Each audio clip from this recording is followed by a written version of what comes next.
ala ka dama ka kanya here ka kan sutura o ko fa ambe do protection na al azkar ika qur'ana fana kala kenen kelna suratul baqara an ayatul kursi no ikwanye minu misali fu ayisisa ala kanena bela jene be sahaba ma suratul kahf fana juma min fana kanga kala ni be baraji basoro do ku nyere kuru kara bela jene ko nana ikatu ko kala ale be jina gen ka yoro ma jene ki protéger juma fa mi ngono juma bi protéger o ko be suratul taha fana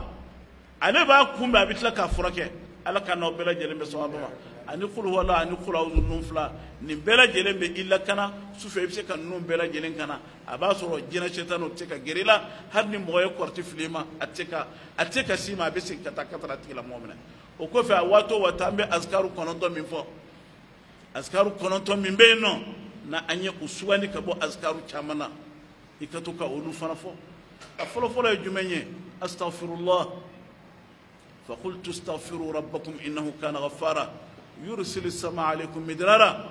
ويفهم فلان استغفر الله فيكن جنوب يافا ابي اكهر النصم بلا جرين جيغا يرسل السماء عليكم مدرارا هل سنجي بالا دينكو جيلا فنا يا سبناني ويمددكم باموال وبنين نفلكو جيلا فنا بالا ويجعل لكم جنات ابيت لك سراك ارجنا استغفر الله فهم بدو ده واجبان كتو كفو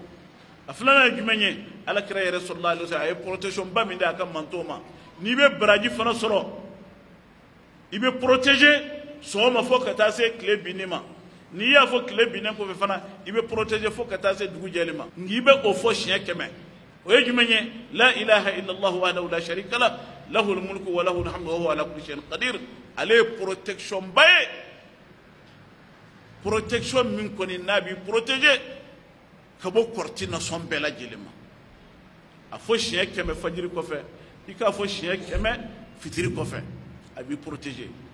ala kan protéger sabana e jumenye o be talike zikru durula nabilla ibrahima e nanindi ala kirama funatla ka durna faraka o ye kuma min kadi ala yere katme fembe kan ahabbul kalami ila allah kuma jumende kadi ala katime kuma beka fendurudo nabilla ibrahim ala kraka sanayle do sallallahu alaihi wasallam nabilla ibrahim de yadda ala krama ku ya rasulullah ya muhammad ko arjana nema do de ko here do ko boro bala na furo baw bala nga asrateli o yezikuru naniye ويذكرنا سبحان الله الحمد لله لا إله إلا الله الله أكبر نتنانيا دورنا فرقا لا حول ولا قوة إلا بالله على كراي نون دولي الباقيات الصالحات نمان تو من ترى دوكلو سانفه نمان تو من ترى دوكلو سانفه سبحان الله الحمد لله لا إله إلا الله الله أكبر لا حول ولا قوة إلا بالله أحب الكلام إلى الله ميكما من كلي على كتم فهم بلا جلك النيندو ده هري شيء كنا نما ذكر ورك نقول أبيبو كلمة فلان من بي ني أولو بموقع ميزان فأوبالا سبحان الله وبحمده سبحان الله العظيم أوبالا سبحان الله إمبالا الحمد لله فنبالا أنا نحدث ورطوني كو الحمد لله من ميزان فا نيوم ببلا ميزان فا كلا من كونو كاسوماناي كو الحمد لله تملأ الميزان الحمد لله أفوكو كلا تملأ الميزان ني 40 نووي لا يفتح حديث دفل سورة كوننا 40 نووي كتاب نيومان دو ده مو نيه 40 نووي حديث بناني كلام كدروسي ka koro famu ka sharha famu ikera doni kela sika foitala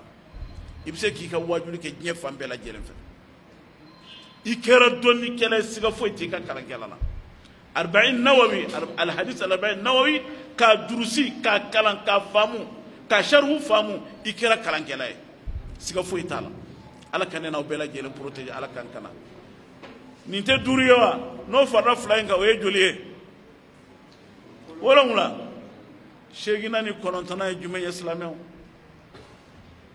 o ye fɛnba fila min bɛ yen ni kabakow don ka hadamaden hali n'i bɛ gɛlɛya kɔnɔ ka gɛlɛya wuli ka bɔ i kan n'i bɛ gɛlɛya kɔnɔ ka gɛlɛya wuli ka bɔ i kan a fɔlɔfɔlɔ ye jumɛn ye ya hayyu ya qayyum bi rahmatika astaghis الشيخ عايد القرني أكون كلمة إنه عجيب أكبر جامع فنبي أم فناي أيانينا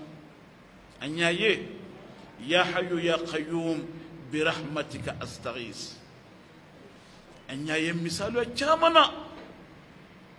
مثال يا جامع كيكوندا مسوكوندا كتوكافو ani da'wati zinnun alakira wato wata kumbe afo la ilaha illa anta subhanaka inni kuntu minaz zalimin da'wati zinnun la ilaha illa anta subhanaka inni kuntu minaz zalimin wallahi man moshiye kwa be gele ala kwa ye nin foli chaya wallahi ni alama gele wuli ni alama gele wuli لا إله إلا أنت سبحانك إني كنت من الظالمين من مويه كابي جليالا كنا يني فولي شايا والله إني على ما كجليا ولي موتي